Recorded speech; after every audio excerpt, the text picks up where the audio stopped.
அதாவது இந்த தருணத்தில் நம்ம இதை அரசியல் ஆதாயமாகவோ விமர்சனமாகவோ பார்ப்பதை விட நம்ம எல்லாருக்கும் ஒரு கடமை இருக்கு. நான் இப்பதான் இந்த வீட்டில் பேசிட்டு இருக்கும்போது சொல்லிட்டு இருந்தேன், வள்ளுவருடைய குரல்ல கல்லுண்ணாமை பத்தி இருக்குன்னா அப்போதிலிருந்தே இது இருக்குன்னு அர்த்தம்.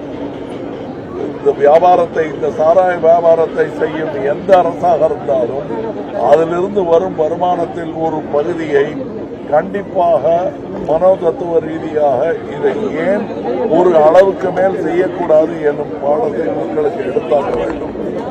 இப்ப அதுதான் சாலை விபத்து நடக்கிறதுக்காக போக்குவரத்தை நிறுத்த முடியாது, அல்லது வாகன வேகத்தை வெகுவாக குறைக்கவும் முடியாது.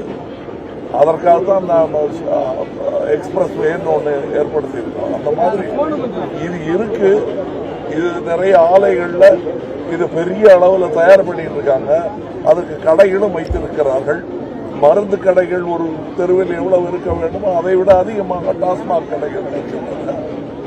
ஆக இவர்களுக்கு குடிக்காதே எனும் ஒரு அறிவுரை சொல்வதை விட மிதமாக குடியுங்கள், உங்கள் உயிர் தான் முக்கியம் என்னும் அறிவுரை செய்யும் இடங்கள் டாஸ்மாக் பக்கத்திலேயே இருக்க வேண்டும் என்பதுதான் என்னுடைய வேண்டுகோள். இதை தவிர வேற எதுவும் மருந்து இருப்பதாகவோ உடனே இதெல்லாம் இழுத்து மூடிட்டோம்னா சரியாயிடுங்கிறதோ தவறான கருத்து.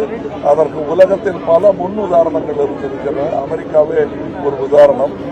அப்படி மது விலக்கு பரிபூர்ணமாக கொண்டு வந்த பொழுது இன்னும் மாஃபியா அதிகமாக இருக்கிறதே தவிர குறைந்த பாடில்லை. இதுதான் உலகம் கற்றுக்கொண்ட பாடம். அதே பாடத்தை தான் நாமும் கற்றுக்கொள்ள வேண்டும்.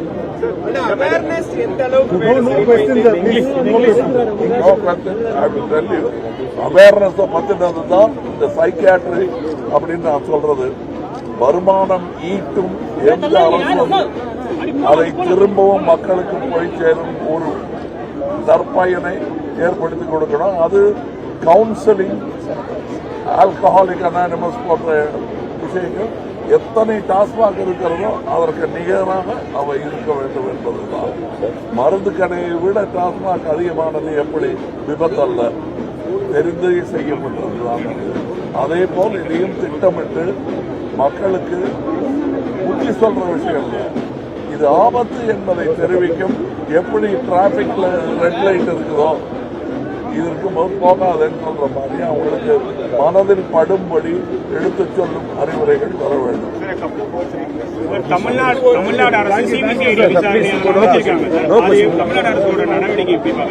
அவங்க என்ன செய்யணுமோ அதை செஞ்சுட்டு இருக்காங்க.